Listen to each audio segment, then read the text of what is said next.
പ്രേക്ഷകരായിട്ടുള്ളവർ വരുമ്പം ഞാൻ അവരുടെ ഇടയ്ക്ക് പോയിരിക്കും. പ്രേക്ഷകരായിട്ടുള്ളവരിൽ നിന്ന് കൂട്ടുകാരെ ഒരുപാട് കിട്ടിയിട്ടുണ്ട് എനിക്ക്. ഓക്കെ. ഒരുപാട് ബന്ധുക്കളെ കിട്ടിയിട്ടുണ്ട്. ഇപ്പൊ കോഴിക്കോടൊക്കെ ഒരുപാട് ഫ്രണ്ട്സ് എന്ന് പറയുന്ന ഷൂട്ടിംഗ് കാണാൻ വന്നവരും എൻ്റെ ഫാൻസായിട്ട് വന്നവരൊക്കെ എൻ്റെ കൂട്ടുകാരാ. അപ്പൊ അവരിൽ നിന്ന് അകന്നൊരു സ്റ്റാറായിട്ടിരിക്കാൻ നിൽക്കാൻ എനിക്ക് അറിയത്തില്ലായിരുന്നു. അപ്പൊ അങ്ങനെ വന്ന് നിൽക്കുന്നവർ അവരുടെ വിശേഷങ്ങൾ പറയും, നമ്മളോട് വിശേഷം ചോദിക്കും. അപ്പം നമ്മൾ കാര്യങ്ങളൊക്കെ പറയും. ആ ഒരു 10 ദിവസം അല്ലെങ്കിൽ ഒരാഴ്ച ഒരു വീട്ടിലെ ഷൂട്ടിംഗ് ആണെങ്കിൽ നമുക്ക് ശ്രദ്ധിക്കാൻ കുറേ പേരുണ്ടാവും. അപ്പൊ അവരെ ഞാൻ ശ്രദ്ധിക്കും. അവരുടെ രീതികൾ എന്താ, നിങ്ങളുടെ ജോലി എന്താ, അപ്പൊ അത് എവിടെ പോയി എന്തൊക്കെ ചെയ്യണം, ഇതിന് പോയാൽ അവിടെ പോയി നിങ്ങൾ എന്തൊക്കെ ചെയ്യണം, നിങ്ങൾ ചോറ് കൊണ്ടുപോകുമോ, എന്തായിരിക്കും നിങ്ങൾ രാവിലെ ഫുഡ് കൊണ്ടുപോകുന്നത്, ഇങ്ങനെയൊക്കെ ഞാൻ ചോദിക്കും. അങ്ങനെയുള്ള ഒരു ഒബ്സർവേഷനിൽ നിന്ന് കുറേ കാര്യങ്ങൾ കിട്ടിയിട്ടുണ്ട്.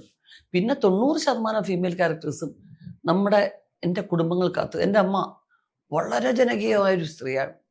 നല്ല വിദ്യാഭ്യാസമുണ്ട്. കൽപ്പന ചേച്ചിയുടെ 1000 കൽപ്പന ചേച്ചിയാണ്. അത്ര സെൻസ് ഓഫ് ഹ്യൂമർ ഉണ്ട്. ചിരിക്കാതെ തമാശ പറഞ്ഞു കളയുന്നു. ഉക്കരനായിട്ട് ഒന്നാം തരമായിട്ട് ഹാസ്യം എഴുതും. പിന്നെ ഈ കോമഡി കഥകൾ വായിച്ച് കേൾപ്പിക്കും. വേളൂർ കൃഷ്ണൻകുട്ടിയുടെയൊക്കെ ഇത് വായിച്ച് കേട്ടിട്ടാണ് ഞങ്ങൾ കുഞ്ഞിനെ വളർന്നിട്ടുള്ളത്. അമ്മ ഉറക്കെ വായിച്ച് കേൾപ്പിക്കും. ഞങ്ങൾ ചുറ്റിനും ഇരുന്ന് ചിരിക്കും.